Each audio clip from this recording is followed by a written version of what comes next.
So ఈరోజు మనం prepare చేస్తున్నాం పిల్లలకి ఎంతో ఇష్టమైన evening snack pan cakes.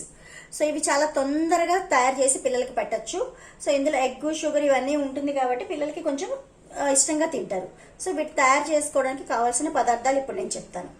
1.5 cup మైదా, 1.5 cup milk, 2 eggs, 1 teaspoon baking powder, 1/4 teaspoon baking soda, 2 చిటికలు వేస్తే సరిపోతుంది మీకు.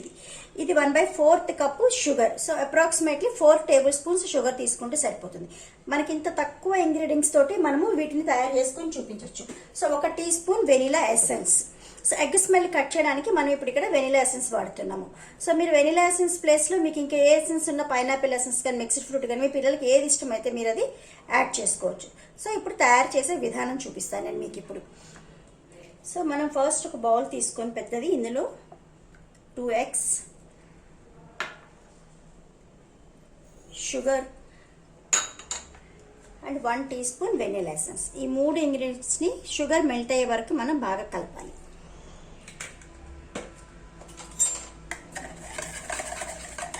మీరు ఒకవేళ షుగర్ కలపడం మీకు టైం పడుతుంది అనుకుంటే మీరు షుగర్ పౌడర్ని కూడా యూజ్ చేసుకోవచ్చు.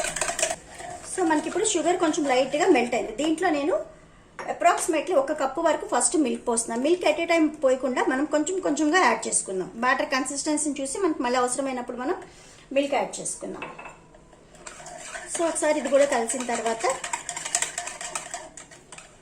ఈ బౌల్ పక్కన పెట్టి ఇలా మనం మైదా తీసుకున్నాం కదా, ఇందులో మనం ముందు మెజర్ చేసి పెట్టుకున్న 1 teaspoon baking powder, 1/4 teaspoon baking soda, ఈ 2 ఇంగ్రీడియంట్స్ వేసి ఒకసారి మంచిగా మనం ఇలా మిక్స్ చేసుకోవాలి. సో ఇప్పుడు మనం ఏదైతే ఎగ్స్ మిక్చర్ ఉందో దీంట్లో మనము ఎట్ ఏ టైం కాకుండా కొంచెం కొంచెం యాడ్ చేసుకుంటూ ఈ ఇంగ్రీడియంట్స్ని మనము ఇలా కలుపుకోవాలి.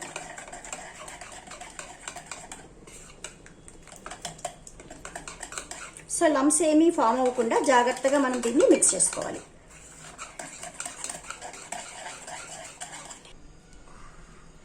సో ఇప్పుడు ఇట్లా మనం కొంచెం కొంచెంగా యాడ్ చేసుకుంటూ దీన్ని మనం మిక్స్ చేసుకుంటూ ఉండాలి.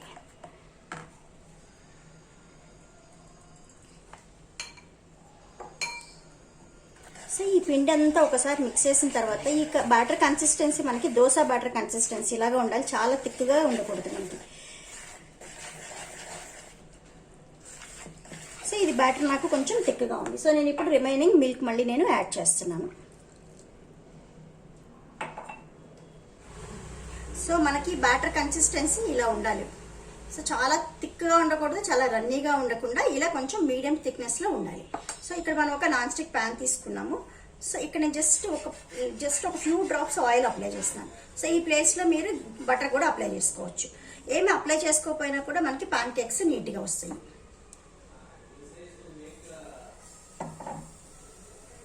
సో దీన్ని దోశలకి మళ్ళీ స్ప్రెడ్ చేయాల్సిన అవసరం లేదు, జస్ట్ పోర్ చేసి సిమ్లో పెట్టి ఒక 2 minutes వెయిట్ చేసామనుకుంటే మనకి పాన్ కేక్ రెడీ అయిపోతుంది. సో మనకు ఒక 1 minute తర్వాత ఇలా హోల్స్ వచ్చి ఇది మొత్తం ప్రాపర్గా కుక్ అవుతుంది ఇట్లా. సో దీన్ని ఇప్పుడు మనం ఫ్లిప్ చేయాలి. సో ఇలా కలర్ వస్తుంది, మంచి గోల్డెన్ కలర్ వస్తుంది, బ్రౌన్ కలర్ మనకి. సో మన ఫస్ట్ పాన్ కేక్ రెడీ అయింది ఇట్లా. సో ఇప్పుడు మనం రెండో పాన్ కేక్ రెడీ చేద్దాం.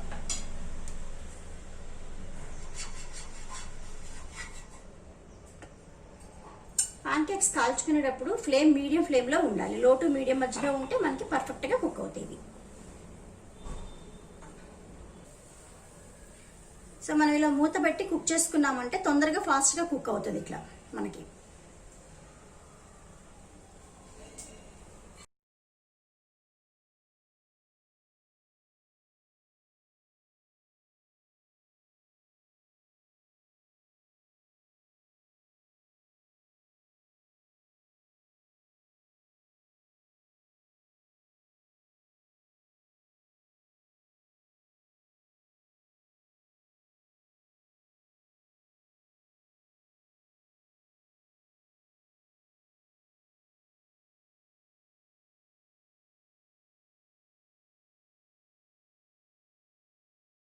సో మనకి బ్యాటర్కి మొత్తం మనకు ఒక 5 పాన్ కేక్స్ రెడీ అవుతాయి. సో దీన్ని మనం ఇప్పుడు పిల్లలకి చాక్లెట్ సిరప్తో కానివ్వండి, హనీతో కానీ, వాళ్ళకి ఏది ఇష్టం ఉంటే దాంతో మనం ఇలా సర్వ్ చేసుకోవచ్చు. సో ఎంత యమ్మీ యమ్మీ పాన్ కేక్స్ రెడీ అయినాయి. సో వీటిని ట్రై చేసి మీకు ఎలా ఉందో చెప్పండి నాకు. Thanks for watching.